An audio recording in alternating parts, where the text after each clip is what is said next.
Okay, so the Call of Duty Modern Warfare 3 2023 multiplayer betas have come to an end, and in this video I'm going to try and answer the question about whether you should buy Modern Warfare 3 2023, what's it like, how does it compare to the previous Modern Warfares and previous CODs, and what are my thoughts. Okay, so after playing on the PlayStation 4 for several hours, after playing on the Xbox Series S for several hours, I really have enjoyed Modern Warfare 3.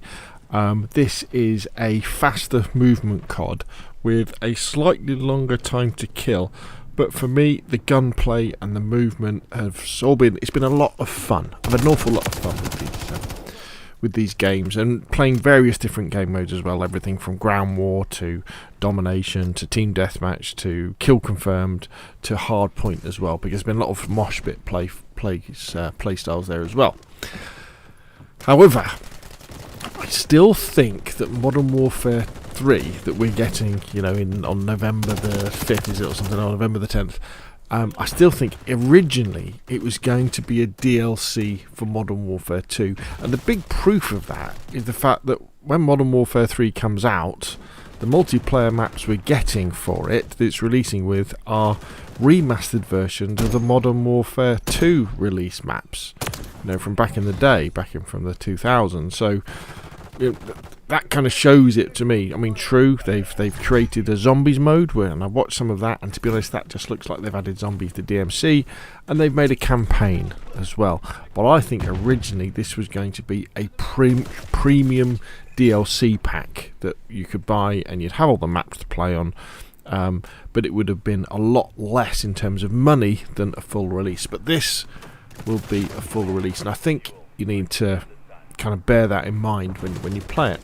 But also, I think it has given Activision and the devs an opportunity to fine-tune the Modern Warfare gunplay and gameplay from Modern Warfare 1 to Modern Warfare 2 and now Modern Warfare 3, because it is different to Modern Warfare 2, and I think they may well have hit a sweet spot, because for me it's similar to Call of Duty Black Ops Cold War, but with the Modern Warfare grittiness, which I really like to enjoy. So I've really enjoyed running around with the overkill preset, which is where you've got an assault rifle and a one-shot kill DMR, and I've really enjoyed doing that. And I'm looking forward to doing that some more in the when the full release comes out as well. Now, this is also the last Call of Duty that, if you're on Xbox or PC and you're a Game Pass subscriber, this is the last one you're going to have to buy outright, because Microsoft have finished the deal with Activision, so they now own Call of Duty. It will still be coming out on PlayStation and on Steam for PC and things like that, but next year, I fully expect, day and date, this will be released, whatever the next title will be released for free on Game Pass, if you're a Game Pass subscriber. And I think there's a couple of ways that this could go. Hopefully, by now being underneath the Microsoft Xbox banner, Phil Spencer, the head of Xbox, will go to the COD devs and say, look, I want you to make the best Call of Duty you can make. Don't worry about the silly Fortnite skins and trying to get money out of players and trying to create a game that appeals to the lowest common denominator. Just make what is a great Call of Duty game, and because this is going to be one of Microsoft and Xbox's headline games, isn't it? They're going to be you're going to have Halo, you're going to have Starfield, and you're going to have Call of Duty. These are Xbox, even though they will be available on PlayStation. Hopefully that's going to happen. The other thing that might happen is it could go the other way, and Microsoft could say to the COD developers, we need our $65 billion back as quickly as possible. Please make sure you keep adding the silly skins in and the Fortnite stuff and things like that. But we're going to have to see. We're going to have to see what happens. But anyway, this is the end of an era. So there's some really big caveats with this title, aren't they? For me, anyway. And I think you've always got to bear in mind crossplay. And this is very, very, very frustrating for me because for some reason, I don't know why they do this, but crossplay is forced on Xbox players. On PlayStation, you can kind of turn it off. It stops you being able to matchmake a lot of the time, but on Xbox, you've got to do it. When all the way through the beta on Xbox, in the lobbies, I was playing against PC players. And the problem with playing against PC players is no matter how good the anti-cheat is for Call of Duty, you know there's going to be Call of Duty players with PC players who have got some sort of cheat activated. I must admit that is worse in games like Warzone, whereby you're playing for 25 minutes and then one shoots you and you think that was a little bit unfair. Whereas in 6v6, if someone's cheating, it doesn't make that much difference because you're used to dying a lot anyway. But I think you really have to think about that, and I hope that somehow they go back and they think, well, we've got enough Xbox players playing, we've got enough PlayStation players playing, we've got enough PC players. We do not need crossplay.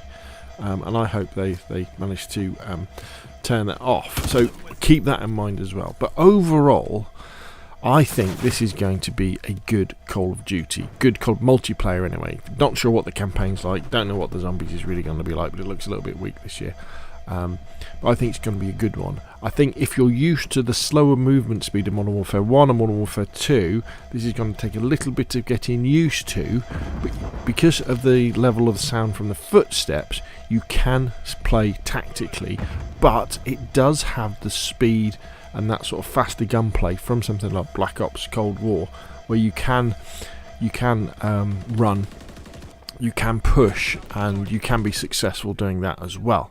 And I did find that with the time to kill, I was able, if I was lucky, if somebody who wasn't that good was shooting me from behind, the extra little sort of fraction of a second on the time to kill meant that I could spin around and respond occasionally. And I think that's very good, but it wasn't hugely long. Like when you're playing Warzone and someone's got 3 plates in and you start shooting at them, and you've got to use a whole clip to try and finish them off. So it wasn't that. So for me, what I'm going to do, I will pre-order and I will get Modern Warfare 3 for Xbox, but I'm going to make sure, I'm putting my worries about crossplay to one side. I'm going to concentrate on 6v6 objective game mode, so domination and hardpoint, so I can play tactically with a bit of a free-for-all to sharpen my skills. And one of the things I'm looking forward to is these classic Modern Warfare 2 remastered maps that people really look back to as some of the classic Call of Duty maps, and enjoy playing those. So there we go. So my advice is, if you're a big COD fan, I think this is going to be a good one. And I think it probably is worth pre-ordering, and what probably worth is having at launch, if that's your thing, if you like playing them straight away. If you're not, if you're just really into the campaign or the zombies, it's probably worth waiting until next year when it goes free on Game Pass. Anyway, that's what I think. What do you think? Put your questions and comments down below, and of course I'll see you again soon. Target marked. Request fire mission. Enemy. Solid copy.